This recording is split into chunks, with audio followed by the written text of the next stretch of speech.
Assalamualaikum warahmatullahi wabarakatuh. Episode sebelumnya saya akan menjelaskan dan sudah menjelaskan tentang bagaimana kita memiliki kecakapan dalam menata emosi, yaitu 6 jurus atau 6 langkah supaya kita mampu merespon dengan tepat dan benar. Tapi hati-hati, ini bukan soal conscious, ini bukan soal pemikiran. Contoh, yang namanya Ronaldo bisa menendang begitu hebat dalam permainan bola bukan karena tiba-tiba terjun saja ke tengah permainan langsung nonton bola tanpa pernah latihan. Tidak bisa. Begitu juga mungkin pemain-pemain bola yang lainnya yang juga tidak bisa, dia hanya datang lewat impian kemudian terjun langsung ke lapangan, tidak pernah latihan lalu bisa mencetak gol. Tidak bisa, harus pelatihan. Begitu juga Mike Tyson, petinju hebat. Dia tidak bisa tidur-tiduran, tiba-tiba ada pertandingan tinju, muncul ke lapangan, latihan dengan teori setelah hafal di buku. Ya, di bukunya sudah diajarkan teknik untuk strike, teknik untuk melakukan ducking, teknik untuk melakukan katakanlah tinju-tinju yang lainnya, hanya dibaca di buku. Harus pelatihan. Begitu juga untuk memiliki kecakapan emosi atau memiliki kemampuan mengelola emosi harus ada pelatihan-pelatihan. Tidak mungkin ketika ada bola di depan, lalu diingat-ingat, kemudian tunggu sebentar, ini jurus, tidak mungkin. Ya bola langsung disambar sama orang lain. Begitu pula di dalam emotional intelligence itu harus ada pelatihan-pelatihan yang rutin, yang suatu saat bisa dipetik saat waktunya dengan refleks, dengan waktu yang pas. Nah ini saya ingin sampaikan ada 6 cara untuk membangun atau melatih kecerdasan emosi.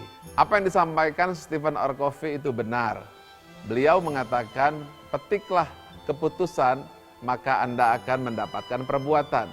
Petiklah perbuatan menjadi kebiasaan. Petiklah kebiasaan menjadi karakter. Artinya, kita harus lakukan pengulangan-pengulangan supaya ia menjadi kebiasaan. Ada 6 yang perlu kita lakukan. Yang pertama, Anda harus mampu menggunakan gelombang suara agar mempengaruhi jiwa dan pikiran kita pada gelombang alfa. Bagaimana caranya? Anda dibiasakan membaca Al-Quran tartil. Lakukan setiap hari, karena ini sudah jelas mempengaruhi jiwa. Bukan hanya makna dan isi, bahkan bunyinya saja sudah bisa mempengaruhi jiwa kita. Apalagi isinya Anda pahami. Yang kedua adalah problem statement, yaitu mampu menentukan problem dan kemudian mengakui kekurangan kita. Banyak orang yang tidak pernah bisa berubah karena ia ingkar kepada dirinya sendiri bahwa dirinya kurang.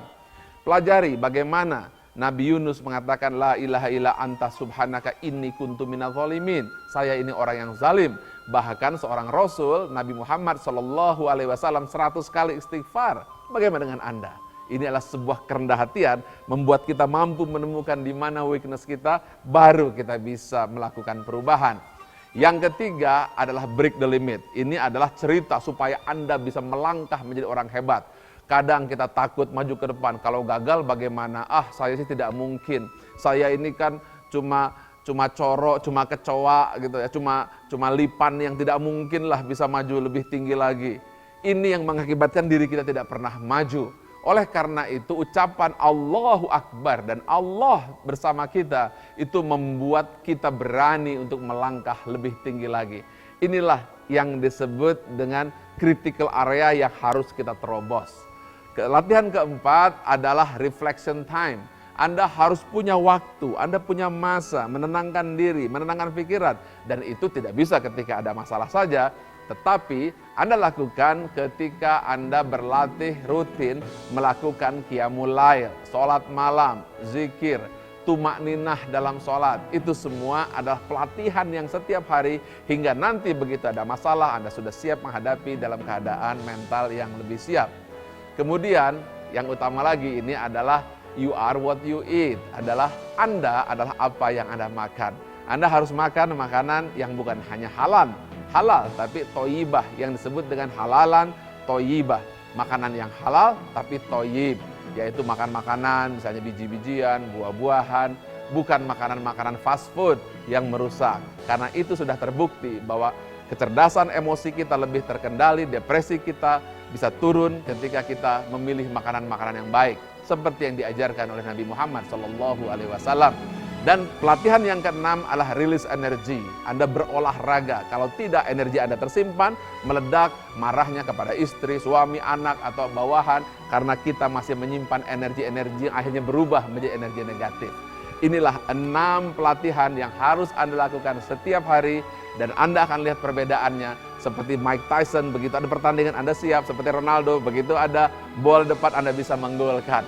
Niscaya dengan itu Anda dikatakan seorang yang memiliki kecakapan tinggi di bidang kecerdasan emosi. Innama bu'istu liutammima makarimal akhlak. Tidak diturunkan aku Muhammad kecuali untuk membangun akhlak, membangun karakter. Selamat berlatih untuk menjadikan Anda unggul di bidang kecerdasan emosi. Anda orangnya. Assalamualaikum warahmatullahi wabarakatuh.